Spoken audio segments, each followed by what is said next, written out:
Hello mga kababayan, good morning, good afternoon, good evening. Panoorin natin to yung naging LS ni Attorney Claire Castro o ni Yussi Claire Castro. Kasi sinabi niya dito na wala daw pumigil o hindi man lang inawat si Vice President Sara Duterte. Hinayaan daw na bugbugin ng mga tao yung sheriff noong 2011 pa to nangyari.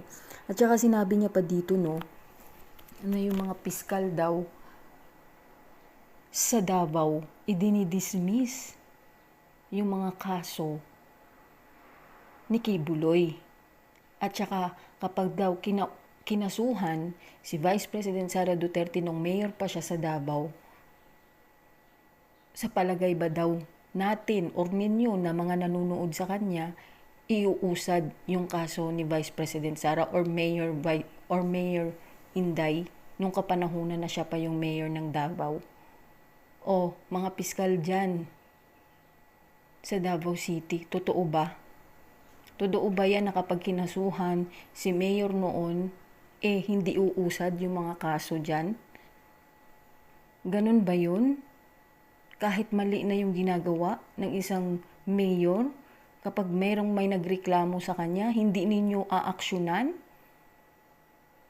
So may kinikilingan kayo. Totoo ba to yung sinasabi ni Yussi Claire Castro? Pakinggan natin yung sasabihin niya dito, patungkol dito sa sinabi niyang walang umawat o hindi pinigilan si Mayor VP noon. Tignan niyo to. Siyempre, hindi ko kilala kung sino to naka-brown, ha. Tingnan mo yung hawak to sa tao. Ba? Hindi nila pinigilan, di ba? Meron pa dito yan, Dito ang lalaki, mga clearance. Hanapin ko nga yan. Hanapin natin yung video, ha. Video. Image.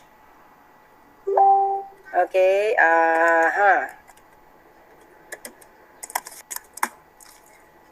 May nakahawak kasi dyan, Okay. Hanapin lang natin.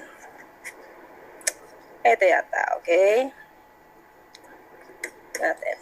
Hindi, unang-una, makakapalag ba yan, mga ka-clear? Siyempre, hindi. Kasi Duterte siya. At nasa Davao sila. Pakita ko lang to. Ito, bago tayo mag-news. I-analyze nyo yung picture, Hawak nito. Itong isang brown dito. Tapos hawak din itong naka-brown. Hindi nga makakaiwas siya,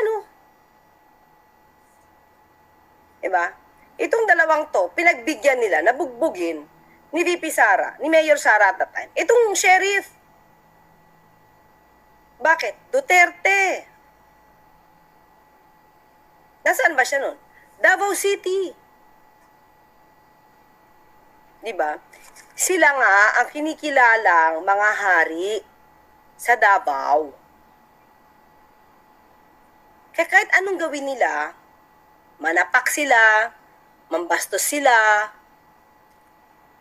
magtago sila ng kaso, itolerate yung mga di umanong ginagawa nila Pastor Kibuloy, tapos i-dismiss pa ng mga fiscal doon sa Davao City ang kaso ni Pastor Kibuloy. Diba? Kahit kasuhan mo si VP Sara dito sa Davao City, tingin mo uusad yan noon? Ganon sila katindi noon. Well, anyway, siguro up to now naman, di ba? Kasi magsabi nga lang sila na, i-raid ang bahay ng mga Duterte. Pupunta na may mga tao dun. Di ba? Kahit naman hindi i-raid. Natatakot tumistigo yan dahil ubusin lahi ng sheriff. Yung ibang witness nababalitang nawawala o nahimlay na. Diba? Tignan nyo.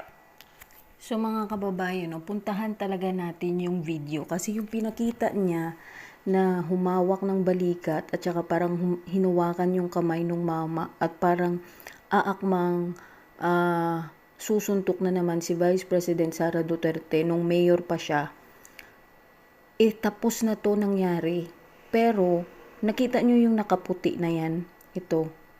Yung nakaputi na yan, Umawat yan umawat itong nakaputi na to. Ayan, umawat siya. Ito, nakaalis na to ulit yung sheriff at dinala siya ulit. Hinawakan siya ulit at dinala kay Vice President Sara Duterte. Pero tingnan natin kung sinuntok niya ba ulit o sinabunutan niya lang yung sheriff noon. So puntahan natin yung video talaga. Tingnan nyo to mga kababayan, yung sinabi ni si Claire kanina, yung dalawang humawak sa balikat at yung sa kamay ng sheriff. Siya pa rin yung pumigil dito nung sinusuntok na. Tingnan nyo, ha? Tingnan nyo nung nagkagulo dito. Makikita nyo talaga na umawat din yung nakaputi. Baka nga asawa niya yun, hindi ko alam, baka asawa ni Vice President Sara yan. Pero parang kamukha. Pero tingnan nyo yung tinuturo niyang naka-brown kanina na humawak sa balikat at yung humawak sa kamay. Umawat sila. Pakinggan po natin to, ha. Tingnan nyo. Siya nauwi sa Karasan at mayroong ilan na sugatan. Kung hindi dumating si Mayor Sara Pia, sa tansya ko lang, sa tindi ng gulo, baka putukan, abuti na lang dumating si Sara. Ayan, Ito suntok. nangyari. Ayan, naghawak. Sir? Ayan, oh. Hinawakan nung naka-brown. Ayan yung naka-brown, humawak. Hindi totoo na hindi sila umawat or hindi pinigilan. Oo. Ayan, Nakikita namin, naka-brown, Tek, oh. yung video ng Ayan, oh. pagsapak ni Ayan yung naka-brown, pati yung puti. Nakaputi, humarang. Mayor Duterte. After ba nito, inilayo na nila yung sheriff? Hindi pa sila nag-uusap muli, hindi na sila pinag-usap muli. Inilayo yung sheriff sa Pia, pagkatapos kinausap ulit. Ayan. Sinabi na Ayan. bakit na ipinatupad ito, na nag-request ako na wag muna. Kasi iniiwasan ni Mayor Sara kasi na magsagulo tulad na nangyari. Oo. Kasi iniiwasan daw sana yung naguluhan kanina kung pinakinggan na sana siya.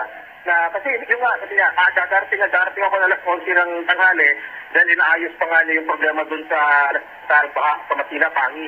So, sa Davao. anong So, ayan mga kababayan, nakita nyo na mismo sa video, no, kanina, nung ipinakita ko sa inyo, na talagang itong mama na to, humarang din kay Vice President Sara Duterte. Kaso nga lang, nabigla talaga sila, hindi nila siguro talaga, nagulat talaga sila bakit siguro sinuntok. Diba? Hindi nila akalain na manununtok si Vice President Sara Duterte. Pero nga, humarang, pinigilan, inawat, may umawat. So, hindi totoo yung sinasabi ni Yusek Castro na ang dalawang yan. Tapos na yan eh. Kinausap na sa dyan. Tapos na yung pangyayari na yan, pinaalis na yung sheriff na yan, tapos tinawag ulit, papuntahin mo dito.